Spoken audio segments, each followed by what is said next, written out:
Merci d'être avec nous. Vous êtes vent debout contre le projet de nouvelle constitution qui permettrait potentiellement au président de rester au pouvoir. Des manifestations ont lieu depuis le 14 octobre contre un troisième mandat d'Alpha Condé, mais elles semblent marquer le pas. Est-ce que vous avez commencé à manifester trop tôt, trop vite? Non, les manifestations ne marquent pas le pas. Nous avons simplement une période de trêve, le temps que les gens sortent de prison et qu'on enterre nos morts. Parce qu'il ne faut pas oublier que pendant cette période, depuis le 15 octobre, en 45 jours, on a eu 25 morts en Guinée. Autorisation des manifestations, remaniement ministériel, remise en liberté des principaux leaders du Front national de défense de la Constitution. Est-ce que vous y voyez une volonté d'apaisement ou un changement de stratégie des autorités? Écoutez, nous ne voyons pas de changement de stratégie. Alpha a l'habitude de jouer à ce genre de choses. Vous commencez un dialogue qui ne se termine jamais. Depuis 9 ans qu'il est au pouvoir, nous avons déjà pratiquement 125 morts dans des manifestations simplement pour demander le respect du calendrier électoral ou pour demander un fichier consensuel. Et vous ne pensez pas qu'il y a une volonté d'apaiser la situation de la part d'Alpha Condé? Non, pas du tout. La seule volonté qu'il y a aujourd'hui du côté de Alpha Condé, c'est de rester au pouvoir pour 10 ans supplémentaires s'il le faut, si Dieu lui donne longue vie.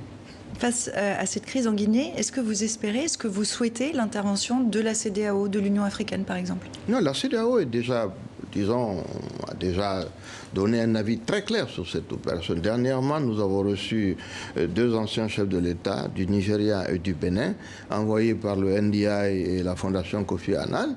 Et je crois qu'ils ont fait un travail formidable et ils ont pointé du doigt les vrais problèmes du pays, à savoir cette hypothèque sur la possibilité d'avoir une troisième mandat d'Alpha Condé qui complètement pollue la situation et le fait de vouloir organiser des élections frauduleuses pour aboutir à ça. Donc vous espérez que la solution vienne de l'extérieur? Absolument pas. La solution viendra de l'intérieur. Mais avec l'aide de l'extérieur?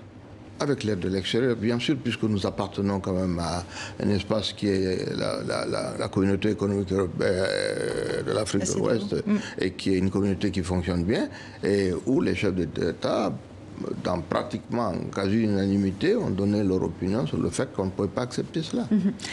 On est à 2 mois des élections législatives. Elles ont été encore reportées, encore une fois, au 16 février prochain. C'est dans 2 mois. Est-ce que, selon vous, les conditions sont aujourd'hui réunies pour qu'elles se tiennent? Est-ce qu'elles le seront dans 2 mois? Absolument pas réunies. Je dois vous dire que depuis l'arrivée d'Alpha Condé, le calendrier électoral n'a jamais été tenu en Guinée. En 2010, on devait organiser les élections législatives. En 2011, il a fallu manifester 2 ans et demi pour obtenir qu'on les organise en 2013. En 2011, on devait avoir également les élections communales. On les a eues 7 ans après. Et maintenant, on devait avoir ces élections législatives l'année dernière en octobre. Il n'a pas voulu.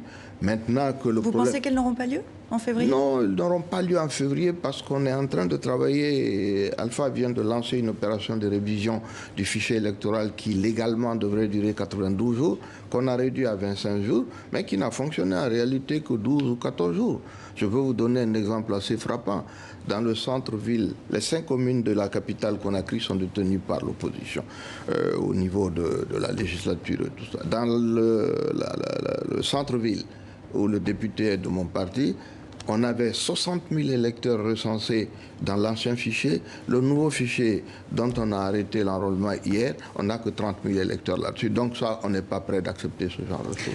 Alors en Guinée, le duel entre Alpha Condé et son principal opposant, Cellou Dalein Diallo, polarise le débat. Vous faites-vous figure de 3e homme dans cette situation politique? Non, pas du tout. Vous savez, le débat, c'est le débat. Bon, chef de file, ça veut dire que vous avez eu plus de députés au niveau de l'opposition, mais la réalité politique, elle est mouvante. Donc, je n'ai pas de problème par rapport à ça, dans la mesure où nous travaillons dans la perspective de l'élection présidentielle. Et là, le jeu est ouvert dans la mesure où ça ne se polarise pas au niveau des régions ou des communautés, mais de l'individu qui est candidat. Et sur ce plan-là, je n'ai pas de problème. Autrement dit, vous serez candidat? Oh, très probablement, oui, si les conditions sont réunies, notamment qu'on arrive à avoir un fichier consensuel.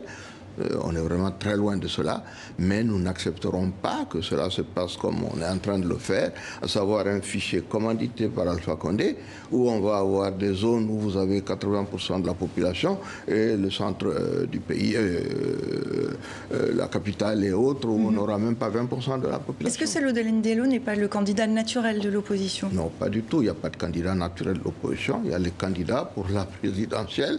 Et je dis, c'est un homme face au peuple de Guinée. Vous avez démissionné de votre poste de haut représentant d'Alpha Condé. Un an plus tard, maintenant, vous vous rangez aux côtés de l'Union des forces démocratiques de Guinée, donc de Cellou Dalein Diallo. Est-ce que c'est une alliance de circonstances? On vous a reproché des calculs politiciens. Non, il faut mettre les choses comme elles étaient. J'étais dans l'opposition avant l'arrivée de Cellou Dalein Diallo, donc je continue de l'être.